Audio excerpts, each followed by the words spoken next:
an issue that is coming through in Zabaye would say your funding, because I know running some of these projects is very expensive.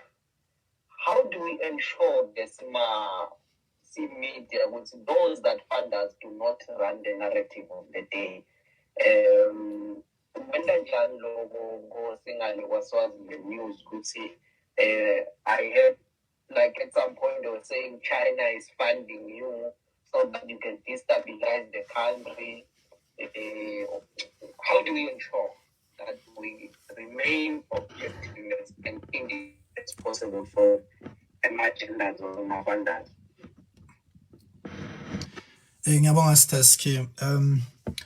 The good thing ukuthi letinye tintfo lengitatigo noma ke hands on kito tenda lokutsi nangente ama-decisions ngibuka lokuthi okay le decision lena isimisa njani le struggling, because njengoba bekile manxuba siliphepha lelifuna idemocracy emadona most of the time bafunda ema-programs. I next most of the time bafunda ema-programs, but lama programs mina ngidawukhuluma nje iqiniso leliphelele athi kusengakake ngathiwa licingo okudona lithi le story leso usipublish yini ungapublish nasi. Why is task? Because ngiba clear nasikhulumisana nawo ukuthi okay mina ngisebenza kanje basibona they will support me noma ngicosha 70 lebe kumbidona bengeva ngazo ukuthi hayi lesisebenzi lesi bengakamele sicoshe, because mina editor sengibonile ukuthi lo mntwana soyahamba ngiyamhambisa vele. And donors lengikhulumisane nawo bathi no lesikirespectela kona wona ukuthi decision uyayenza noma ngayibonakala ngathi likhulu kanganani. That's who I am. Now, noma ngabe le decision is sound unpopular ngiyayenda if I believe it's the right thing to do. So i-independence iqala la kulo editor lo kube bekuthiwa ke sitaski sisebenza ngemali kuke kwabutfata imali lapho eSwatini bekhona ijaji belithethe ama-journalist bosina ubhalile uhambolanzi imali sathi ngaleli jaji singabafani noma singaboni ngasolinye because benga-understand ukuthi khona umuntu onga-own i-journalist. Mina ngimsupporta umuntu nangibona ukuthi it's the right thing to do. Kwanyalo ngiyabona ukuthi lo mkhumbi lona uyawa if singenti kanje sitawa lo mkhumbi, then ngithatha that position ngabona ukuthi le position lena seyiphindze yiwisa le ndvebani ngithatha lenye. So ngisebenza kanjalo vele, and most of the time Staski na ukhuluma ngabo China nemadona, people they talk ngendlela abafuna ngayo naloti proof of payment lot evidence uva bakhuluma labanye China nayo yangena. We shouldn't be bothered ngekuthi bantu bakhuluma njengoba basho Nxumalo. Once you start bothering yourself ukuthi bathi ka social media ufundwa eChina ukhuluma ngaphathi ngisho the proof yakhuluma nje, then when I start hayi kuze ngiloprove ukuthi hayi ngifunda eChina soqala ufuna kubhalabhala ngeChina ukuthi idobo akwendiwa lo ka media uma uthi zica. The good thing in media, especially na Swaziland news, lifundwa ngimangololo, lifundwa ngumswati, lama followers akho labanye labangakufuni but enza bathi bayafuna. So you're not desperate ukuthi bese sewuthi wena kuze ukuthi ngingito sound popular with a certain faction, I must do this, just do the right thing. Even those who think beva ngathi you are being funded, they will follow now by the story labasibona ukuthi sekuqiniso, they will follow the story. So strength sakho asikho ukuthi you must prove, because njena babanengi bathi uyiput them ungagcina maybe sobhala nestory esingekho ukuthi ufuna ukuprove ukuthi awusuyiput them usukele nje iput them just because you want to prove. No, mina ngisebenza kanjalo. Kukhona lo munye will make an example. Kukhona lo munye baba kaGinenza bekakhona emshadweni wami bathi nguStofeni ungifinancial advisor wamswati ngimvile sathanda kakhulu naye. So most of the time lama-journalists bekavamisa ukuthi awumbhali ngani Gininza, hesho uthi ngumngani wakho, ngabashela ngathi angeke ngize ngimbhale as long as ngide lokufanele ngimbhale ngakho, because they wanted to fight him ngekuthi bathi ucaptureisha Gininza wena inaka umbhale, ngathi you will never ever see me ngimbhale as long as kude ngikuphethe esandleni ukuthi uyaganga. So usebenza kanja and nemadona uyawatshela ukuthi mina nayi policy yami, bayibuke le policy yakho, bayibuke bese bayifanda ke. Abangeni lapha kuthi namhla ubhalwe ngeSwalimo, namhla ubhalwe ngeSwayo, abangeni kuya ngawe ukuthi isitori sakho namhla ufuna sibhekephi. Namhla ubhale ngaliphimbo labomake, namhla namhlanje sike sapublisha story lesithi kukhona lenye ingabhali kuthiwa iPorsche that's a business story. Siyabuka ukuthi kune business level lapho people will be interested, maybe kuyofuna umsebenzi noma kuyosupply ama products, siyabhala ke kuya ngalo editor. But once wafuna ngoba Madonna ne-audience stars ke lokufuna uku-understand, bangawakha ama-fake accounts umntamunye abe ngi-10 ahlalele wena kusukela ekuseni imedia phela i-online journalism sitrainiwe kuyo siyayadi, angaba munye lo muntu akhe 10 wama-fake accounts ahlala athi wena uyiphudemu ugcine nawe uva uthi hhayi sengiba-prove ukuthi angisiyo mina Starsky kuyabuka nje uyabona, because I know le game ye-social media ukuthi bami bangaba ngu-5 babhadalwe nje kuthiwe bohlalela wena kuthina ka-poster uhlambalade uthi hawu wena uyiphudemu. I-online isebenza kanjalo. Now check account because ikhona labanye ama-tools ek-investigate ukhona i-IP address lo mna ucheck-a lona ngathi solo IP address yakhe ngiyabekisa isekwaluseni umuntu munye lo, okay, then you ignore, yabona, because isebenza kanjalo lento.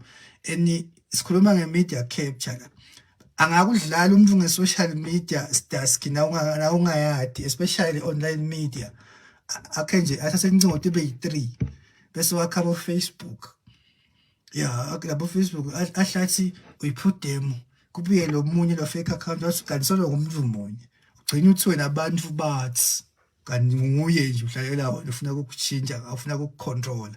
So ifuna le mfana u-understand ukuthi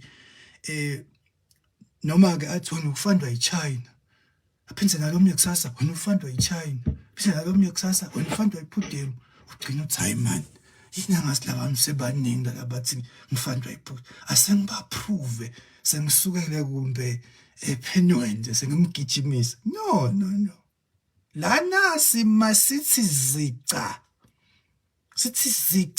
send the right thing. Independence ye media ke leyo. The opinion will always be there. Now ngalithi nje lo bathi akutshela thalo kwaZweMart lokho bafana komaphathi. Uthi uyakempu lenye kumbe soleni wathalo kwaZweMart kwephudemu.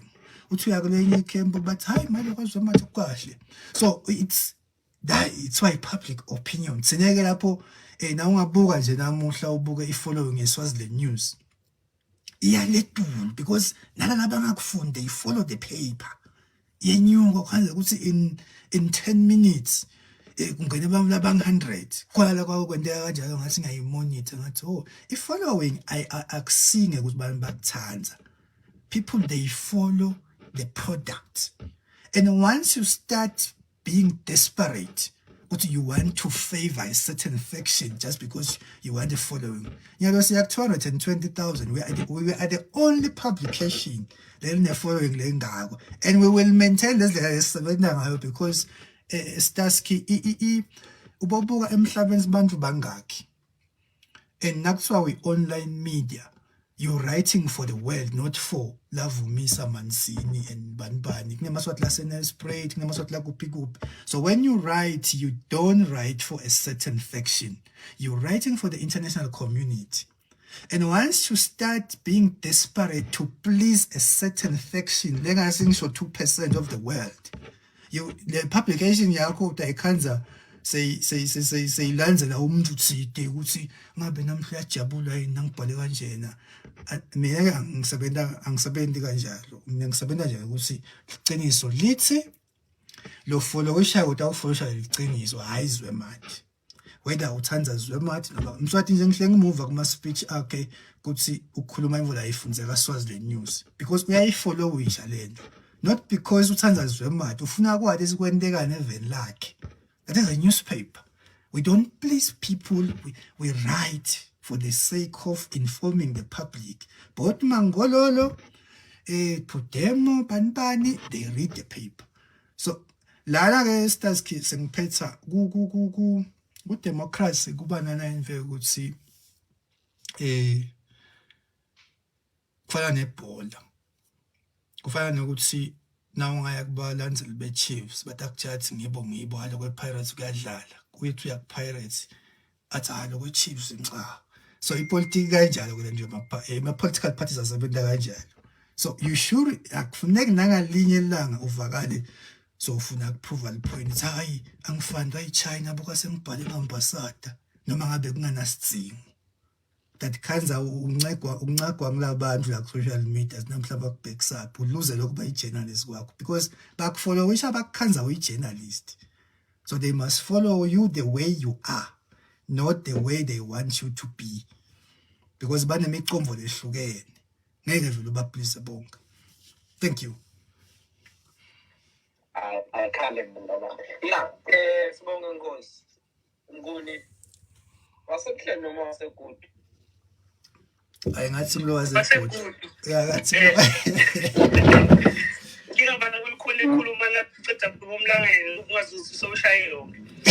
Base ngicela Nkosi ukuthi si-elevate discussion ngizama ngatonke indlela ukuthi well rather because ZweMart as it so well ngeke ngikuphindze la kakusho mina ngifuna uku-elevator ngangena kulama squabbles le people want to drive us lokuthi ZweMart uyini ngoba njengoba ngishinto kuthi ZweMart uyini kuthi thina I'm sure ZweMart kudela kathina kabucasha bamvu khona ukuthi u-25 Orlando Pirates noma i-Chiefs ngoba sisibhala nge-Chiefs nodawela kanjani noma thi wena ulikatolika noma wena uyiphi part. We don't do that. We just employ people, we judge everyone ngale quality yalomsebenzi. Ngimcwa kakhulu Nkosi ukuthi sikhulume ngale ukuthi ke when sicabanga kanjani sicatshangiswa yini ngale ndlela sicabanga ngayo. I often make this example. Swaziland must accept ukuthi baphile ekhaya la eSwatini lapho khona emaphathi bekabheshwa for years. Number one, democracy bebheshwa for years. Kunama-dictator emhlabeni, Gaddafi and the CNR and many of them. Ama-dictators labo babulala abantu labo picks up. Bengababulali. Mswati in fact besiphika kwathini ukuthi Mswati kubrutal. Besithi laba abangumsiko are just extremists. And why was that? It was because the survival of this regime was never through the use of force. Because those who rule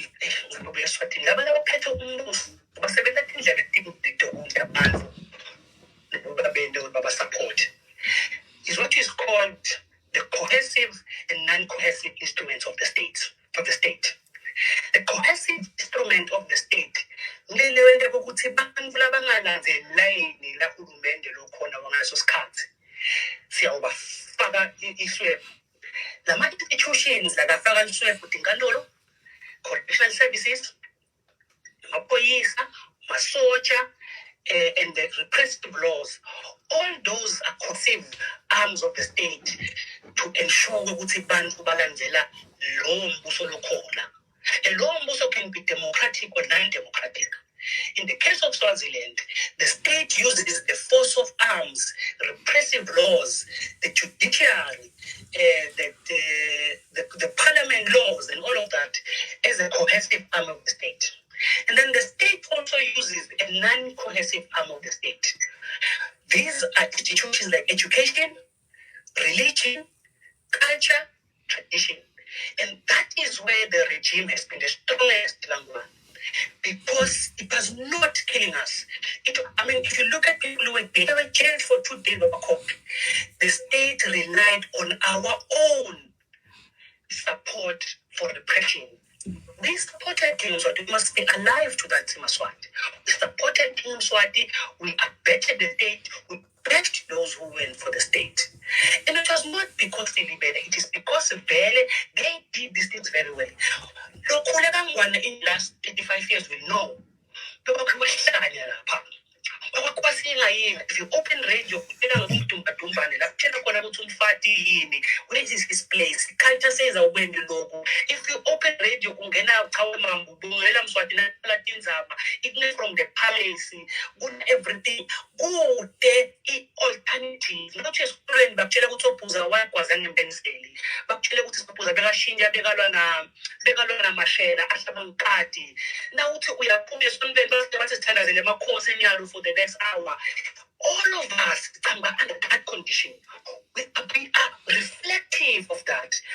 Our politics today has not been pruned of the years of systematic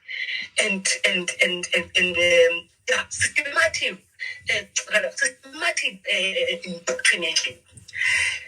Nyalo nasikula thina nomhlaba sibhaca ingoma tesibhaca the praisable cause nasifike kagininza kushifu wakasimelane nakungafaki khona anything wecause sifike sithi inkosi nakucetha ukukhuluma.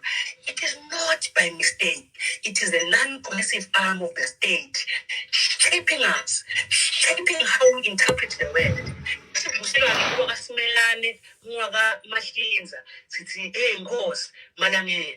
of that is the national discourse. They are killing institutions like our suppose. These institutions come really overnight. They are built over years. That is why the country, because in fact, it realizes the power of to control the minds. Its observer. Its agenda primarily is to support and to prop up the scheme. The editor of the newspaper, or the speech writer, and captured the entire publication. Kingdom Swati ensured that each channel Swazi and all media houses in the country are all reading from the same script. You will ask yourself, when you are in a public state radio, before years because I will say in the interest of the state, we could see an independent view. Now, ask yourself one question, understand the power of the media and why we must fight to defend it. Up until there was Swazi news, we were suddenly shown a different world we were not used to. Brave, direct, because let's not forget, we were just 6 months ago. In fact, all of these radicals we found today, suddenly who are the most angry, like everyone, they were afraid to criticize the king. In fact, go back 7 months ago, you will remember those who were saying, no, let's go for full democracy. No, Nyasonisa. And I will give ZweMart credit here. It was ZweMart who pointed the problem directly to the king. No one else had ever done that except put them, at least in the public domain. To a point that, in fact, not put them on the NNC and the political parties, but and therefore the back to control how the Swazis are interpreting the politics, the country, and everything took a decisive change once there was lockdown and the Maswati could find better access to an online space. And that online space was dominated by Swaziland News. Swaziland News stopped talking with just made all our problems to be centered on one man and one man only, Kenyan in the regime. Times I work for the Times. When we want to talk at the time, we knew what Labatala meant, but it was deliberate to ensure that we shield the king. That is why Pela, as a savior, a few months back, when teachers went on a long protracted strike, bahamba baholi bayoncenga ngwenyama ngemathole bayocela ukuthi ngwenyama sesibasitoshele bananga esibasicoshele ebothishela sicela ukuthi bonke becela kumhlekazi, because that's exactly the agenda. So we didn't have any alternative that is trying to sway how people are interpreting the world, interpreting Swazi politics and problems in particular.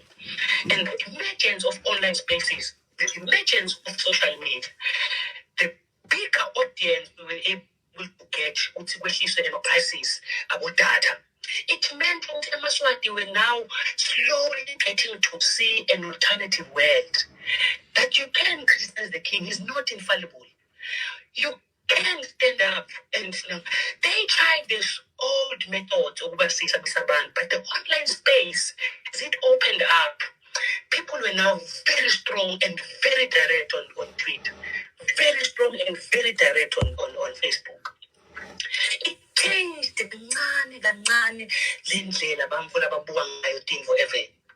it also helped the country very in economic problems. They were going on for years, and they were magnified by the problems of COVID. The structural was as the song as a shisa. Was the online publication, let's say, the structural was shisa and because they managed wrong swat. Was the online platforms, the Fanana Nabo, liches, which focused the problem to the royal family and the king and the extravagance and gluttony of that royal family. And sadly, Swazis had the balls. Most of them, even Bakana criticize, but 70 fake accounts. But Akula Maswati was 70 fake accounts who directed the problems. And in just 6 months ago, we 10 million. We were a reflection. We were a reflection of the years of dogmatizing. And the state understood well when they knew we could say, we just use the capturing of the mind. And the king of Maswati, very, very, very ferociously on things about it becomes a legend. Very hard in the way term. So the land of Burana Barnes, but I showed the hand and the land. What I'm calling the investigator, what I'm calling intolerance of the land, but it's cool to believe and it was in the public discourse. So let's believe what seems what in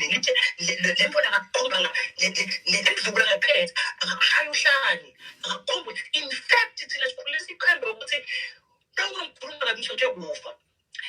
that was the political and non-poetic arm of the state that captured this country, that captured all of us. Those of us who rebelled against everything around us, telling us how great the king is, telling us how great King Sopuza is, telling us it was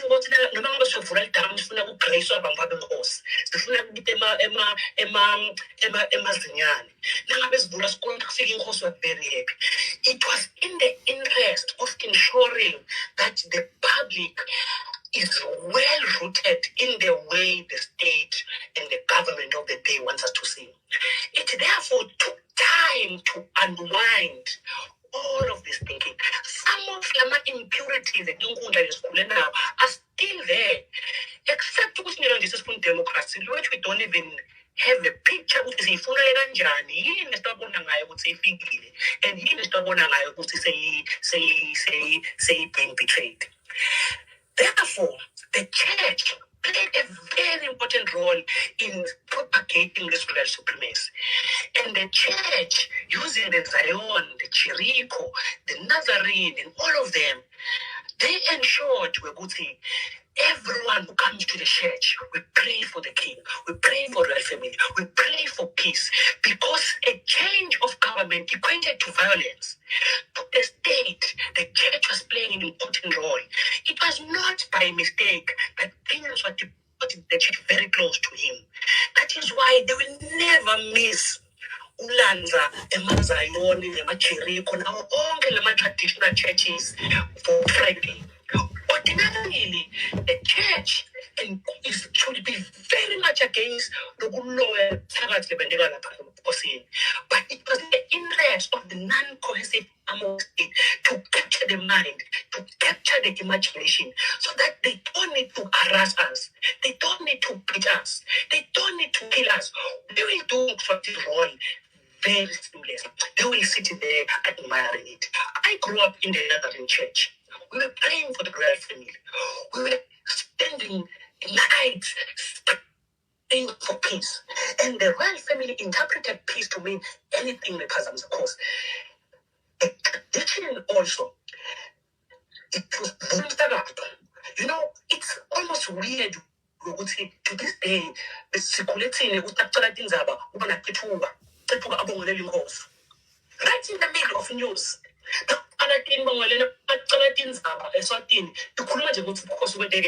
As the actual specifically ngwanyana assessors for the TV umngani wami indaba 7 thina tophela nge 90% of it ukuthi uhulumende wenteni ukhosi bendeni kunabumakela doneteka bese kuthi nga 20 past iphela nga half past indaba athi awutinzaba dipheli kuphela sona isikhathi. None of everything that was happening around us you could see it on television, at least so that you can begin to challenge yourself. When you open television, you've never heard the unions platform. In fact, so important was the power of the media that even the MPs themselves, they were not allowed to speak on television as propagated by Barnabas Lamine. So Swazi must understand, we have been playing a role. We are complicit on what he has been doing. And because we are complicit, we must teach ourselves.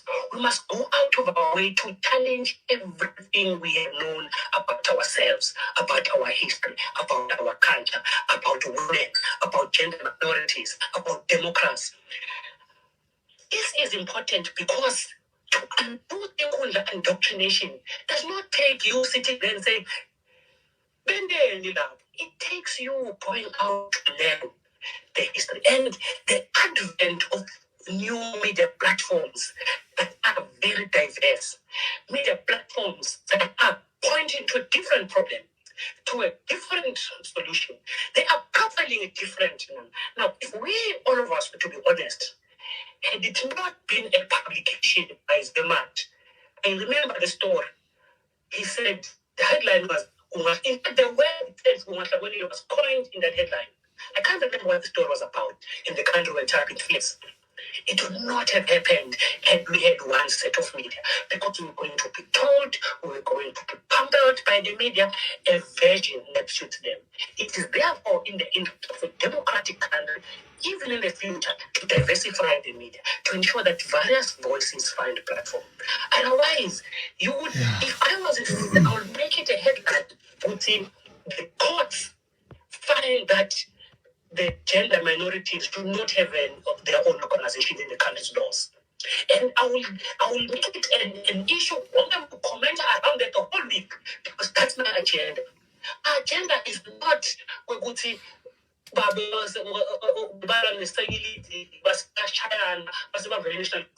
not going to matter.